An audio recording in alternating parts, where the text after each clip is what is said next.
With its small towns, vast stretches of farmland, and relatively homogeneous population, it would be hard to argue that the Midwestern state of Iowa is representative of the larger United States. But when it comes to the presidential election process, the first-in-the-nation state holds an outsized influence. We like to say that the Iowa caucuses are not first because they're important because they're first. And have been for 44 years, giving the state unique access to candidates who spend months lavishing attention on the voters here, who could be critical in determining their fate. We are blessed that way. It's great that we're able to talk to these people, find out what they stand for.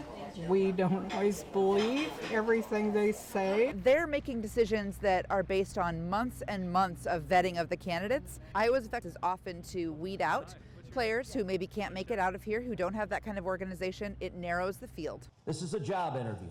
Historically, only those candidates who finish in the top third or fourth place make it out of Iowa with enough momentum to continue in the national race. But critics say because of the time-consuming and somewhat laborious process involved, Iowa's caucus system caters to the more activist wings of the parties, not the population as a whole. It takes about a 3-hour commitment on a probably fairly dark, cold, maybe snowy evening. So you do have to have a fair bit of reason to show up for this event. And that does tend to leave certain people out of the mix. Voters in the Hawkeye State say this year could be different. Like in the rest of the country, frustration is high, and many who have never before participated say this may be their year. I've never really been ready to get the Democrats out of there like I am now.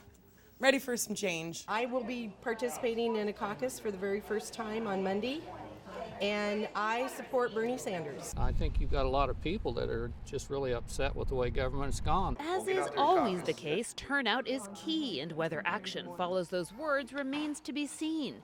It should be noted that Iowa's record of choosing the eventual nominee is mixed at best. While it has gotten the Democratic candidate right in the past few races, the last Republican nominee to win the Iowa caucuses was George W. Bush in 2000. Kelly Daschle, Associated Press.